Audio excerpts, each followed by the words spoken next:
A student in Iceland has created this ingenious invention, and it could help save the planet. Humans are exacting a growing toll on the environment. Increasingly, there's a need to come up with sustainable ways to ensure we don't destroy the planet for future generations. To that end, one Icelandic student may have invented a game-changing technology. Ari Johnson is a product design student at the Iceland Academy of the Arts, and he was disturbed by the damage human beings are doing to the environment. Consequently, he decided to put his skills to use to try and come up with a solution. His subsequent invention may hold answers for the future.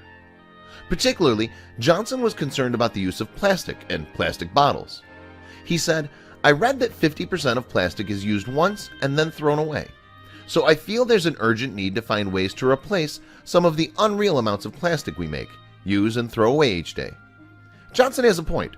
According to latest estimates, annual sales of plastic bottles will top $500 billion by 2020. Furthermore, the situation is being made worse as developing countries such as China begin to use more and match the consumption of the Western world. He was quick to recognize that there have been efforts to switch to reusable bottles. However, people's habits have been slow to change, and most plastic bottles are single-use. Additionally, reusable bottles have their own problems, so they aren't a perfect solution to the issue. Johnson said, "Why are we using materials that take hundreds of years to break down in nature to drink from once and then throw away? Despite the fact that this type of plastic, PET, is easy to recycle, more and more bottles find their way into landfills and oceans. This is because only half of all bottles are actually collected, and of that number, a measly 7% are used to make new bottles. According to the Ellen MacArthur Foundation, as much as 13 million tons of plastic makes it to the ocean every year. Unfortunately, it's often eaten by fish and birds. As a matter of fact, a Ghent University study discovered that seafood lovers may actually eat 11,000 pieces of plastic in their fish annually. Not only that, but a third of all fish caught in the United Kingdom were found to have plastic in it. It's clear that plastic bottles require a rethink. Famous yachtswoman Dame Ellen MacArthur said, "Shifting to a real circular economy for plastics is a massive opportunity to close the loop, save billions of dollars, and decouple plastics production from fossil fuel consumption."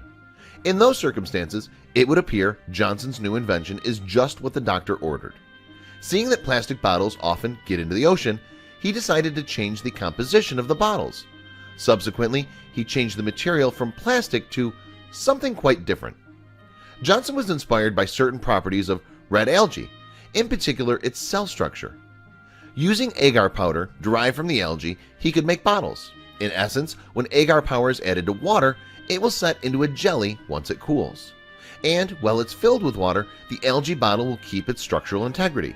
In contrast, once the bottle is empty, it'll begin to shrink and decompose. Johnson's design is even edible since it's made from algae, but it will act as a laxative if you eat too much. When building his prototypes, the Icelander discovered that should a bottle be in need of repair, he could reheat his mixture and try to mold it again. On the negative side, water kept in these algae bottles takes on some of the taste of the bottle. Obviously, this might put some people off.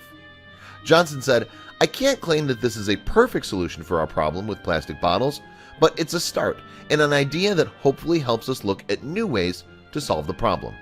The more ways we can tackle this issue, the better." More and more, designers are trying to find new materials for projects that will biodegrade more easily. Like Johnson, many are using algae or seaweed as construction materials for a variety of items. This includes architectural cladding, yarn, or even furniture and lampshades. In addition, the sea might also offer an answer to increasing sustainable energy generation. Correspondingly, algae may be able to act as a power source when burned. Due to its low requirements for growth, it has a much smaller carbon footprint than other potential biofuels. The practice of farming algae is known as algaculture. As an illustration, algae can be grown using wastewater and is totally biodegradable.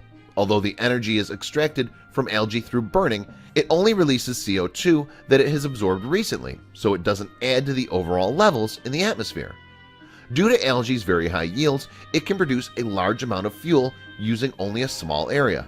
In this case, the Department of Energy worked out that if you replaced all gasoline supply with algae biofuel, you'd need 15,000 square miles of land to grow algae.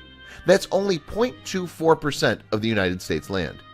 In the United Kingdom, other groups are working on reducing the number of bottles that make it into the sea. Hugo Tagholm of conservation group Surfers Against Sewage said, "The plastic pollution crisis rivals the threat of climate change as it pollutes every natural system and an increasing number of organisms." He continued, "While the production of throwaway plastics has grown dramatically, the system to contain, control, reuse, and recycle them just haven't kept pace." To this end, the group is trying to introduce a refund deposit scheme for plastic bottles to encourage recycling. Please share this video with your friends below.